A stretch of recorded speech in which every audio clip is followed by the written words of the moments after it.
da tribuna.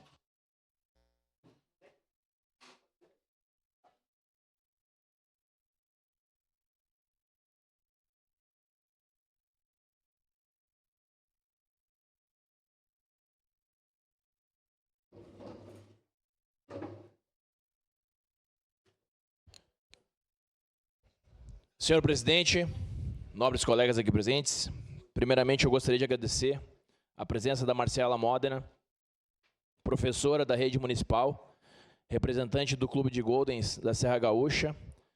Para quem não sabe, foi a Marcela, juntamente com o clube, que organizaram um evento do último domingo, onde reuniu cerca de 300 pessoas no Parque dos Macaquinhos, todos clamando por justiça pelo assassinato do cão comunitário Orelha, no qual estavam presentes Capitão Ramon, vereadora Andressa Malman, vereador Iago Morandi e vereadora Sandra Boneto. Outros colegas talvez estivessem em outros compromissos e nós sabemos que todos defendem a causa, obviamente. Então aqui eu parabenizo a senhora Marcela.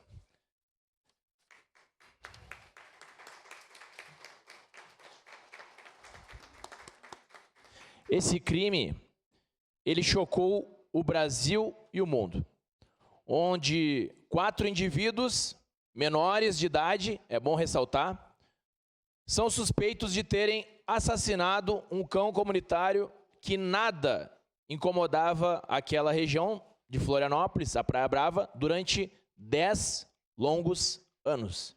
Esse cão lá viveu com a comunidade. Essa moção, ela é muito importante, vereadora Andressa, e aqui eu parabenizo a senhora.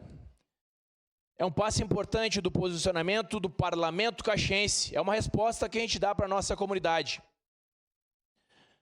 Ela não é uma solução definitiva, obviamente, mas ela é um primeiro passo.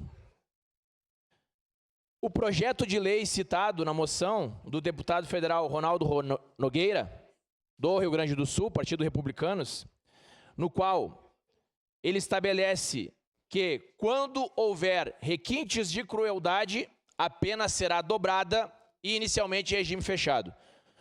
É um projeto importantíssimo. No entanto, nesse caso, não estaria enquadrado. Eu sou aluno do primeiro semestre do curso de Direito e, para quem não sabe, existe uma pirâmide de Kelsen. E lá nós temos as leis ordinárias, que é o ECA, Estatuto da Criança e do Adolescente, e o CP, Código Penal.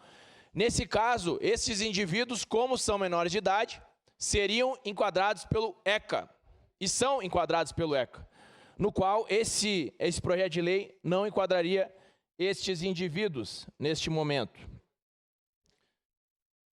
No dia 2 de julho do ano de 2015, o Congresso Nacional, na Câmara dos Deputados, aprovou a redução da maioridade penal de 18 para 16 anos para crimes hediondos, homicídio doloso, ou seja, quando há intenção de matar, existiu dolo, lesão corporal seguida de morte. Foi para o Senado e permanece em sono esplêndido até o dia de hoje. E aí, eu pergunto para a senhora que está assistindo e o senhor que está nos assistindo, quais partidos votaram a favor e quais partidos votaram contra a redução da maioridade penal?